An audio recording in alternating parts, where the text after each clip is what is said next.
যাক, ওকে নিয়ে বেশি কথা বলবো না। কিন্তু আমার কথা হলো, বাংলাদেশে ক্রিকেট খেলা বন্ধ করে দিতে হবে। আপনি যে বাদ পাচ্ছে না, ক্রিকেট খেলা ভিক্ষা করতে করতে আমাদের জীবন শেষ।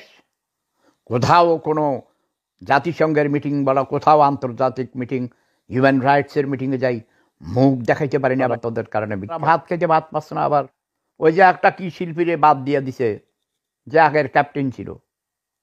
মানা করছি আমারে খেপাবি না, ওদের ক্রিকেট খেলার গোষ্ঠী কিনে আমি। কুত্তের বাচ্চারা খাইতে পারছ না, ভিক্ষা করস, আবার ক্রিকেট খেলস। খেলা তোদের খেলাই কত লোক দেখে, তোরা না খাইয়ে মারস। অজাত কুজাত পশুর জন্ম। খেলাধুলা আমি এসব ক্রিকেট ফ্রিকেট I don't like it. Okay, আলতো ফালতু কথা লিখবে না, এক কথা হাজারবার বলবেন। আমি রাজনীতি পছন্দ করি, আমার হৃদয়ে রাজনীতি। ওসব আলতু ফালতু ক্রিকেট খেলা, এসব আজে বাজে ফকিন্নিদের কাজ। মেজাজ খারাপ করলে ফাটাইয়া বলাম। ওকে, টপিকের মধ্যে থাকো। ছোটো লোক, গরিবেরা লাইটতে চলেছে তো দাঁত ফলাই দেবো কুত্তার বাচ্চারা মেজাজ খারাপ করলে। ওকে, তোরা তো পশুর জন্ম, তোদের থেকে পশু ভালো, কুত্তা ভালো। ক্রিকেট খেলা নিয়ে বলেন, তাকে আমার শুভেচ্ছা দিও, তাকে মেসেজ পাঠাইতো, কোনো রিপ্লাই দেয় না। আমি তো যাবই, আমি 16ই ডিসেম্বরের আগেই যাওয়ার ইচ্ছা আছে, কিন্তু আমি বললেই তো হবে না, গ্রিন সিগন্যাল পেতে হবে।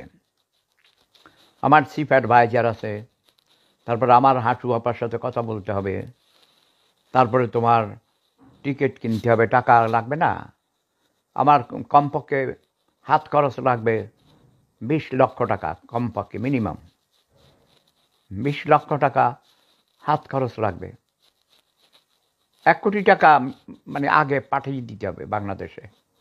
আমার কলেজের কাজ আছে ওখানে, kindergarten, Swapnil kindergarten, হাসমতন্নাচা Hasu science and technology college. তারপরে সেখানে একটা মাদ্রাসা বানাবো আমার বাবার নামে, মরহুম আলহাজ আলী আকবর মজুমদার, ওটার নামে একটা, ওনার নামে নুরানি, ওনার ইচ্ছা ছিল নুরানি মাদ্রাসা করার। উনি জায়গা দিয়ে গেছে আমার সৎ মাকে, সৎ মা সেগুলো বিক্রি করে টোরে টাকা পয়সা নষ্ট করে খেয়ে ফেলেছে। নোয়াখাইল্লা, এই জন্য নোয়াখাইল্লা মানুষদেরকে খাটাস বলি। আমার সৎ মা নোয়াখাইল্লা রামগঞ্জ বাড়ি, বুঝছো, লন্ডনে থাকে, তাকেও হাত করাই আনছে আমার বাপে।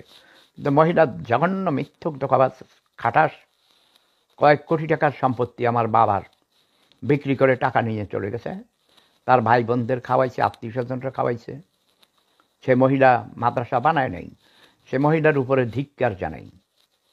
আমি নিজেই করব আমার বাবার নামে মাদ্রাসা, ইনশাআল্লাহ, আমার জায়গায়। আমার বাবা আমাকে যেই জায়গা দিয়েছে সেই জায়গার মধ্যেই, এবং আমার কিনা জায়গার মধ্যে আমি স্কুল কলেজ এগুলো সব কিছু, মাদ্রাসা বানাবো।